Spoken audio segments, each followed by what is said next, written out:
Hello দর্শক, আসসালামু আলাইকুম। আমি Selina Rahman. Welcome back to my channel. আশা করি আপনারা সবাই ভালো আছেন। ঝটপট একটি ভিডিও নিয়ে হাজির হয়ে গেলাম। অনেকেরই নারকেল দুধ নিয়ে অনেক প্রশ্ন থাকে, কিভাবে এটা ঘরে তৈরি করা যায়।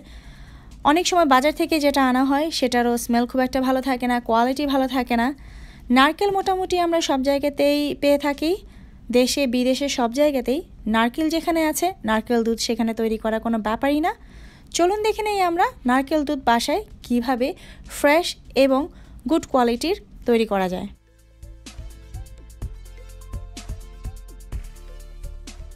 আমি আজকে প্যাকেটে ফ্রোজেন গ্রোসারিতে যেই নারকেল কোড়ানোটা আসে সেটা দিয়ে আপনাদেরকে দেখাচ্ছি নারকেল দুধ বানিয়ে।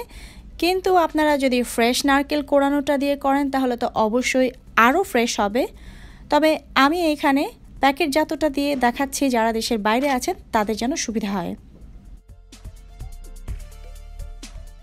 ইউজুয়ালি প্যাকেটে এগুলো ফ্রোজেন আসে, প্রথমে এগুলো ডিফ্রস্ট করে নিতে হবে এবং আমি ব্লেন্ডিং কাপে এই কোড়ানো নারকেলটা নিয়ে নিচ্ছি। আপনারা যদি ফ্রেশ নারকেল ব্যবহার করেন ঠিক একই পদ্ধতিতে নারকেল কোড়ানোটা এই ব্লেন্ডিং কাপের মধ্যে নিয়ে নেবেন।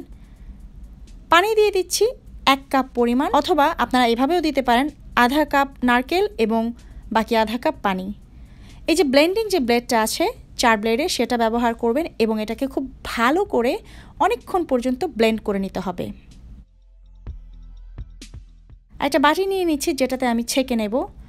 এই ক্ষেত্রে আপনারা কোনো ছাঁকনির ব্যবহার করবেন না, কারণ তাতে কিন্তু অনেক কিছুই বের হয়ে যাবে। আমি এখানে একটা পরিষ্কার কাপড় নিয়ে নিয়েছি। কাপড়ে এটাকে খুব ভালো করে চিপে সম্পূর্ণ পরিমাণে রসটা বের করে নিতে হবে এবং এটাই হচ্ছে নারকেল দুধ। প্রথমে যেই নারকেল দুধটা বের হবে এটার কোয়ালিটিটা খুবই ভালো। এটাকে আমি একটা সাইডে রেখে দিচ্ছি এবং যেই নারকেলের যেই অংশটা রয়ে গেছে রসটা বের করার পরে সেটাকে আরেকবার দ্বিতীয়বারের মতো কাপে নিয়ে নিচ্ছি এবং এইবার আমি আধা কাপ পরিমাণ পানি দেব। আগের বারের মতো কিন্তু এবার আর বেশি পানি দেব না, কারণ এর মধ্যে নারকেল দুধের অবশিষ্ট খুব একটা নেই। এটাকে আবারও খুব ভালো করে ব্লেন্ড করে নিব এবং এই ক্ষেত্রে আমি আরেকটা নতুন একটা বাটিতে এটাকে ছেঁকে নিয়ে আপনাদেরকে দেখাচ্ছি যে দুইটার মধ্যে আদৌ কতটুকু তফাৎ আছে বা নেই। এটাকে আবারও ছেঁকে নিচ্ছি।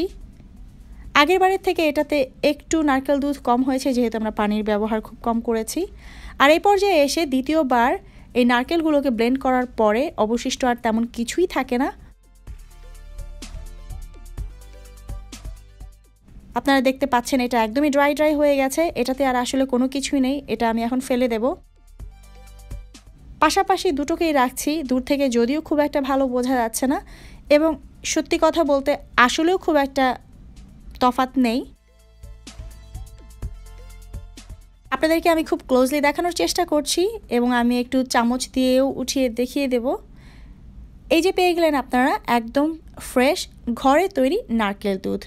এখন যাদের বাসায় ব্লেন্ডার নেই তারা এটা কিন্তু পাটায় খুব মিহি করে বেটে একই জিনিস করতে পারেন।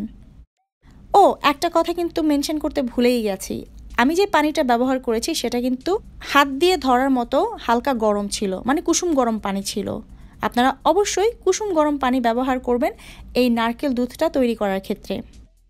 দেখলেন তো, ঝটপট বাসায় কিন্তু আপনারা নারকেল দুধটা তৈরি করে ফেলতে পারেন ভালো কোয়ালিটির এবং ঘন, যদি নারকেলটা অ্যাভেলেবেল থাকে।